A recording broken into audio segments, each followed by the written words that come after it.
42 po. 42. Opo. Naku, Mabait po siya.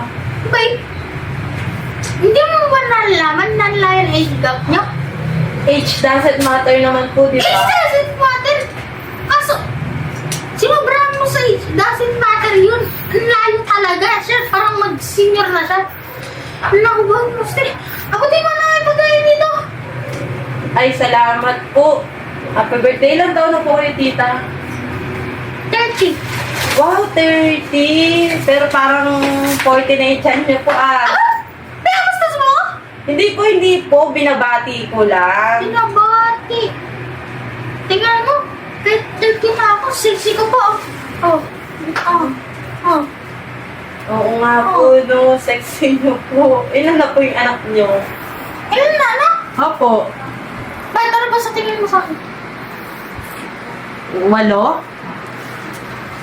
Walo! Ay, 3! Wala! Wala akong anak! Ay! Wala po. Ba't di ko po kayo sigurado kung wala kayong anak? Siguro, madami po kayo naging boyfriend, no? May pinapaniringan ka ba dito?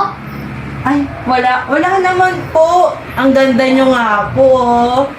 Uy, maniwala. Maganda ako. Opo. Oh, lalo na po yung pagkapit nung sa tiyan nyo po, ang ganda. Ay, Nilalaka mo ba? hindi po, tita. Maganda po talaga kayo, tsaka sexy. Ngayon lang po nakita na 30 na mukhang gasol. Ano sabi mo? Ang mga gasol? Mahal po yung... Hindi! Kaya, huwag mong gagayan ng nanay mo, ha? Ha?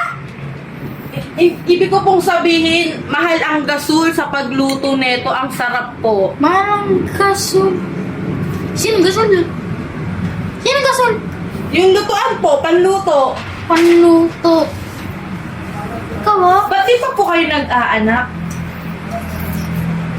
Eh, sino po yung anak na binanggit niyong successful engineer na 20? So, ibig sabihin, 10 years old. 10 years old po kayo nagkaanak. Oo, nagpapanggap ka ba, tita? Ba't successful na anak na? Successful? Sira mo na ka, tita. Ay, Tita! Tita! Tito! Tito! Tito! Tito! Ba't ka nagpapanggap, tito? Hindi ako nagmamagay! Tito! Tito! Ikaw pala yung tito! Akala ko tita! Kaya pala walang ano. Tito!